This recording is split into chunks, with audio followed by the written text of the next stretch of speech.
हम लोग tax payer हैं, हमें पता होना चाहिए कि गवर्नमेंट में क्या हो रहा है। अब तो आरटीआई के तहत आप क्वेश्चन कीजिए, वो लोग जवाब देते हैं। ये सूचना के अधिकार से हमने ये हासिल किया।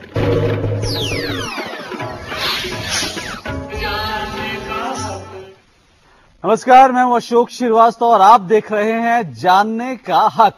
जी हां, जानने का हक यानी देश का ऐसा अकेला टेलीविजन कार्यक्रम जो है आपके लिए, आपके हक के लिए। बहरहाल हम इस कार्यक्रम में आज खास पारदर्शिता की बात कर रहे हैं और जब पारदर्शिता की बात आती है तो आरटीआई कानून का एक प्रावधान जो सेक्शन 4 है वो एक बहुत अहम जो है इसका हिस्सा है और ये माना जा रहा है जिस पारदर्शिता की हम बात करते हैं उस संदर्भ में सेक्शन 4 बहुत अहम कदम साबित हो सकता है। लेकिन हम देख रहे हैं पूरे देश भर में सेक्शन 4 को लागू करने को लेकर लगातार दिक्कतें भी आ रही हैं और कहीं ना कहीं आनाकानी या लोगों की कहीं ना कहीं जो है इसको लेकर लोगों का मन भी जो है बहुत हद तक साफ नहीं दिख रहा है। तो केंद्रीय सूचना आयुक्त ने सेक्शन 4 को लागू करने को लेकर एक आदेश पारित किया था और दिल्ली के एक संगठन सतर्क नागरिक संगठन ने इस सेक्शन 4 को किस तरह से लागू कर रही है दिल्ली सरकार और एमसीडी, उसको लेकर एक जन सुनवाई की।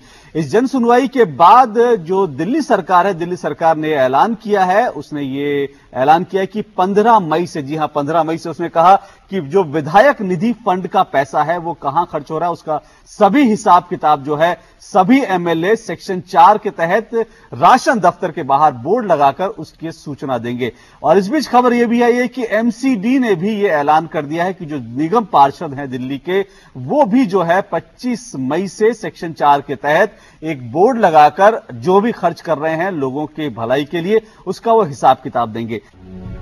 आरटीआई कानून जब लागू हुआ तो कानून में साफ तौर पर जिक्र है कि कानून लागू होने के 120 दिनों के अंदर ही धारा 4 के अनुसार सभी विभागों को अपनी सूचनाएं स्वयं सार्वजनिक करनी होंगी। हालांकि इस पर कानून के लागू होने के 5 साल बाद भी अमल नहीं हो पाया है। अब केंद्रीय सूचना आयोग शैलेश गांधी ने हाल ही में दिए गए अपने फैसले में कहा कि दिल्ली सरकार के विधायकों और एमसीडी के निगम पार्षदों को दिए गए फंड के खर्च का ब्यौरा सार्वजनिक करना होगा।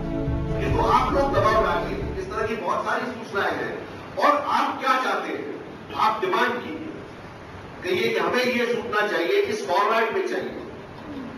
ये मेरा वादा है आपसे, दिल्ली के कम से कम जो दिल्ली के डिपार्टमेंट्स में देखता हूं ये होगा। वहीं दिल्ली सरकार ने इस फैसले पर अमल करते हुए अपने विधायकों का ब्यौरा दिल्ली के 70 राशन की दुकानों पर सार्वजनिक करने का वायदा किया है। ये बहुत जरूरी ऑर्डर्स हैं। ये एकमात्र तरीका है जिससे कि लोगों को हिंदी भाषा में उनके जो विधायक और उनके जो पार्षद हैं वो क्या काम कर रहे हैं अपने क्षेत्रीय विकास फंड में से उसके बारे में सूचना मिल सकती है।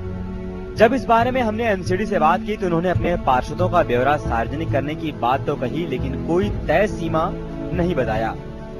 दिल्ली नगर निगम इस पर काम कर रहा है और हमें उम्मीद है कि बहुत जल्दी ही हम सभी वार्ड में जो रिक्वायर्ड इंफॉर्मेशन है वार्ड वाइज कि क्या क्या स्कीम्स हैं, उनका एलोकेशन कितना है, उनका काम क्या है, कब तक पूरा होगा, ये सारी इंफॉर्मेशन हम डिस्प्ले करेंगे। देर आए दुरुस्त आए, अगर कानून लागू होने के 5 साल बाद भी सरकारी विभाग सूचनाओं को स्वयं से सार्वजनिक करना शुरू कर दें तो ये लोगों के लिए निश्चित रूप से राहत की बात होगी।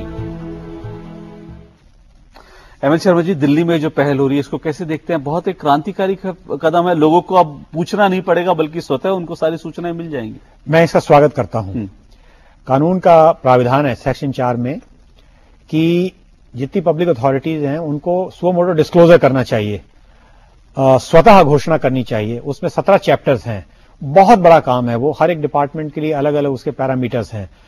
तो कमीशन का हमेशा ये प्रयास रहा है कि स्वतः घोषणा हो, सो मोटो डिस्क्लोजर्स हो।